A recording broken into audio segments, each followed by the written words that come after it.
పేదవాడి పక్షాన నిలబడతాం, ప్రజా గొంతుకై నినదిస్తాం. వాయిస్ ఆఫ్ వాయిస్లెస్, తెలుగువారి మనస్సాక్షి, సాక్షి టీవీ. సాక్షి టీవీ ప్రసారాల కోసం మీ స్థానిక కేబుల్ ఆపరేటర్ని వెంటనే సంప్రదించండి.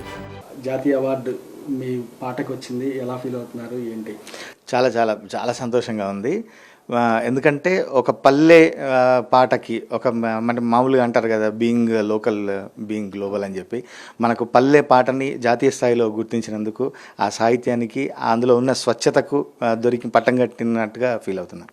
అంటే పాటను మనం గమనిస్తే కనుక దాంట్లో పాటే కాకుండా ఒక ఎమోషన్ అనేది కనపడుతుంది. ప్రతి ఒక్కరు కూడా ఎంతో ఆకర్షించింది. ఇప్పుడు జాతీయ స్థాయిలో కూడా అవార్డు అనేది రావడం జరిగింది. దీంట్లో అంటే మీరు ఈ వెర్షన్ రాసినప్పుడు ఎన్ని వెర్షన్స్ రాశారు, లేకపోతే అసలు ఎట్లా వివరించారు మీకు డైరెక్టర్? పల్లె గురించి చెప్పుదాం అనుకున్నప్పుడు పల్లె మీద చాలామంది చాలా రకాలుగా రాశారు, చాలా విధాలుగా రాశారు. సినిమా అంతా ఈ సినిమాలోకి మనం ముందు ఎంటర్ కావడానికి ఇది ఒక గుమ్మం లాంటిది. ఈ పాటతోనే సినిమా ప్రారంభమవుతుంది. మనం అసలు ఎంటర్ కాగానే ఆ పల్లెటూరు, ఆ వాతావరణము, వాళ్ళ మధ్య ఉన్న అనుబంధాలు, బంధాలు, ఆ స్వచ్ఛత ఖచ్చితంగా కావాలి. అట్లాని ఆ పల్లె పాత విధాలుగా కాకుండా పల్లెని ఇంకొక ఆనందకరమైన కోణంలో, అందమైన కోణంలో, అమ్మ కోణంలో చూస్తే ఎట్లా ఉంటుంది అని చెప్పి అనుకుని డైరెక్టర్ గారు వేణు గారు చెప్తే ఆ కోణంలోంచి రాయబడ్డ పాట ఇది.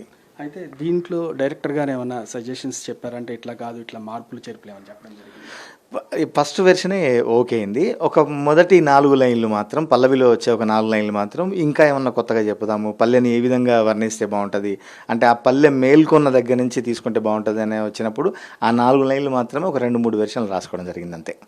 నేషనల్ అవార్డు ఆ వార్త వినగానే మీరు ఎలా ఫీల్ అవుతున్నారు? సన్నిహితుల దగ్గర నుంచి కానీ, బంధుమిత్రుల దగ్గర నుంచి కానీ ఎలా వచ్చింది?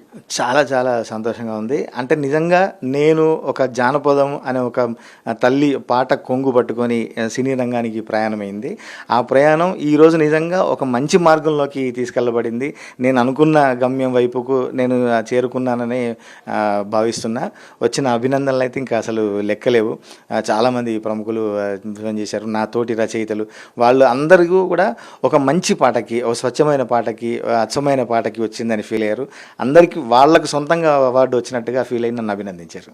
అయితే మీ గురువుగారు చంద్రబోస్ గారికి ఆస్కార్ వచ్చింది, ఈ టైంలో మీకు నేషనల్ అవార్డు వచ్చింది. దీని గురించి మీరు స్వతహాగా మీరు ఎట్లా ఫీల్ అవుతున్నారు? చాలా. ఇందాక చంద్రబోస్ గారు నాకు అభినందనలు మెసేజ్ పెడితే కూడా నేను చెప్పా, గురుగారికి కూడా కొండపొలం చిత్రానికి గాను జాతీయ అవార్డు వచ్చింది. అట్లాగే గురువు అడుగుజాడల్లో శిష్యుడు నడుస్తున్నాడన్న, మీకు జాతీయ అవార్డు వచ్చింది, నాకు కూడా జాతీయ అవార్డు వచ్చింది. చాలా సంతోషంగా ఉంది. ఒకే ప్రాంతం నుంచి, వరంగల్ నుంచి వచ్చిన ప్రాంతం నుంచి ఆ కవులకు ఈ గౌరవం అనేది చాలా సంతోషంగా ఉంది. ఆ పాట మా కోసం ఒకసారి పాడతారా? తప్పకుండా అండి. కోలో నా పల్లె కోడి కూతల్లే, ఒల్లిరుసుకుందే కోడెలాగల్లే, యాప పుల్లలా షేదు నమిలిందే, రామ రామ రామ రామ, ఊరు పల్లెటూరు దీని తీరే అమ్మ తీరు, కొంగులోనా దాచిపెట్టి కొడుకుకిచ్చే ప్రేమ వేరు, ఊరు పల్లెటూరు దీని తీరే కన్న కూతురు, కండ్ల ఎదుగుతున్న సంబరాల పంట పైరు. కాసర్ల శ్యామ్ చెప్తుంది. ఎందుకంటే ఒక మట్టి వాసన ఉన్న ఒక జెన్యూన్గా రాయడం జరిగింది. దీనికి నిజంగా మన తెలుగులోనే కాదు, మొత్తం భారతదేశ పరంగా కూడా కేంద్ర ప్రభుత్వం అవార్డు ఇవ్వడం అనేది చాలా ఆనందంగా ఉందని చెప్తున్నారు. కెమెరామెన్ రవితో సతీష్, సాక్షి టీవీ.